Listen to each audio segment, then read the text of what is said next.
మనకి మెడిసిన్ అనేది motion ప్రేగులు irritate చేసే గుణం ఇందులో తయారు కాదనమాట. అందుకని పచ్చి చింతకాయలు దొరికినప్పుడల్లా మీరు లేత చింతకాయలు పప్పుల్లో వేసేసేయండి, డైరెక్ట్గా పచ్చళ్ళలో వేసి తొక్కేసుకొని రోటి పచ్చళ్ళలో మంచి పులుపు అనమాట.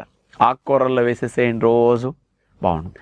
నెక్స్ట్ చింత చిగురు దొరికినప్పుడల్లా చింత చిగురు వంటల్లో వేసుకోండి, పులుపుకి మంచి పులుపు, అది న్యాచురల్, దాంట్లో మెడిసినల్ వాల్యూస్ ఇలా లాక్సిటివ్గా ఉండవు మీకు. ఇది రెండోది.